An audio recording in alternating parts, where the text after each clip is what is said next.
Welcome back to Indie Film Weekly for the week of June 19th, 2026. I'm your host, Glen Reynolds. This week in theaters, we've got a Cornish time slip mystery about a fishing boat that returns 30 years after vanishing. We've got an LA cab driver taking the fare of a lifetime to the Navajo Nation. And we've got a sapphic coming-of-age romance about first love, summer heat, and the particular agony of realizing your feelings are not going away. Quick ask before we move on. If you can, see one of these films in a theater this weekend. Indie films do not get unlimited chances, and every opening week ticket is a little note to theaters saying, yes, keep showing this kind of thing. On demand, I'm revisiting a baseball hangout movie I covered earlier in theaters because it's now easy to rent and still a perfect little summer pick. And for our classic, we're celebrating a 20th anniversary Pacific Northwest road movie about two old friends who no longer quite know how to talk to each other. Want the written version of these picks each week? I also publish the Indie Film Weekly newsletter. It's the same 5 films in a quick read. Sign up at newsletter.circusroadfilms.com. Let's dive in. Our first indie film in theaters this week is Rose of Nevada. Directed by Mark Jenkin, this is a Cornish mystery about a fishing vessel that disappeared at sea 30 years ago, then suddenly returns to harbor like it just missed a tide. The village is struggling, so the boat's reappearance feels less like a warning than a miracle. People want to believe it means luck is back, maybe money, maybe a way forward. 2 men join the new crew, Nick, who needs to provide for his young family, and Liam, a drifter looking for a clean break from whatever he is carrying. George McKay and Callum Turner play them, and both fit this world of damp clothes, hard labor, and people making risky choices because the alternatives are worse. Once the boat goes back out, the film slides into something stranger. Time stops behaving. The village becomes familiar and wrong at once. The men are mistaken for the original missing crew, and the question becomes whether the past is a trap, a gift, or a debt coming due.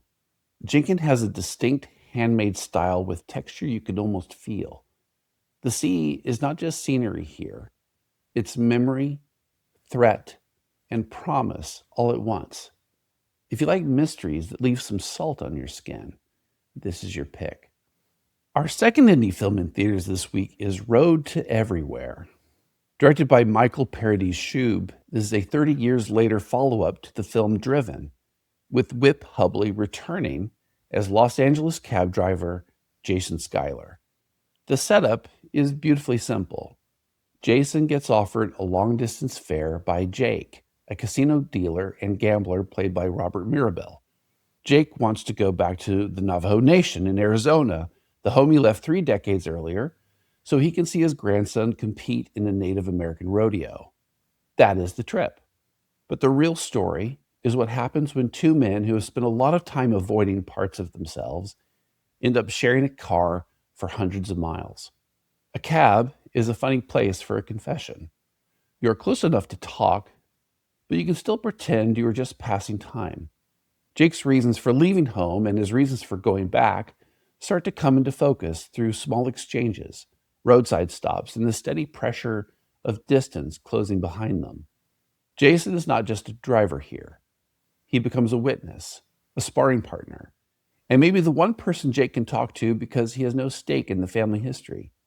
It's a road movie with dry humor, regret, and a real sense of place. If you like character stories where the mileage matters, this one has a lot of heart. Our last indie film in theaters this week is Girls Like Girls. Directed by Hayley Kiyoko, this expands the world of her music video and novel into a feature-length coming-of-age romance. The story centers on Coley and Sonia, 2 girls caught in that dangerous summer zone where friendship starts feeling like something else and pretending not to notice becomes impossible. Coley is dealing with loss and instability, and Sonia becomes the person who makes the world feel suddenly brighter, which is lovely until it gets terrifying. The film understands that first love is not polite. It's obsessive. embarrassing, thrilling, and usually timed as badly as possible. There's also a boyfriend in the mix, family pressure, and the social reality of being young and queer when everyone around you thinks they get a vote. Kyoko knows this material from the inside out, and that matters. The emotions are not treated like a lesson plan. They feel lived in, sweaty, anxious, and occasionally ridiculous because teenagers are not known for making clean decisions under emotional stress. What makes the film appealing is the combination of sweetness and panic. You get the rush of being seen and the fear that being seen might cost you something. If you want a summer romance with real stakes and a built-in fan heartbeat, this is the one. So in theaters this week, that's Rose in Nevada, Road to Everywhere, and Girls Like Girls. Our Spotlight Indie Film on Demand this week is Eephus, directed by Carson Lund, and yes, I covered this earlier when it was in theaters, but now it's available to rent and is exactly the kind of small gem that deserves a second push. The film follows two New England Rec League baseball teams playing one final game on a beloved local field before it is torn down for a school. That is the whole frame, but the pleasure is in the details. The bad throws, the bench chatter, the guy who takes a Sunday leak at bat like the fate of civilization depends on it. The jokes that only land because these men have been playing together for years. It's funny, but the sadness sneaks up on you. The field is not just a field. It's a routine, friendship, memory, and a place where adulthood gets paused for a few innings. Lund shoots the game with patience and affection, letting the rhythms of baseball do the work. If you've ever cared too much about something that technically did not matter, you will get it. You can rent it on Apple TV, Amazon Video, or Fandango at home. Our indie film classic this week is Old Joy, celebrating its 20th anniversary. Directed by Kelly Reichardt, it follows Mark and Kurt, two old friends who reunite for an overnight trip to a hot spring in the Oregon woods. Mark is settled in Portland, married, and about to become a father. Kurt is more drifting, more mystical, and more likely to turn a simple plan into a little ordeal. They head into the Cascades with Mark's dog Lucy, and the movie becomes a quiet study of what happens when friendship outlives the version of you that created it. Nothing huge happens, which is exactly why it hurts. They drive, they get a little lost, they camp, they talk around the things they cannot quite say.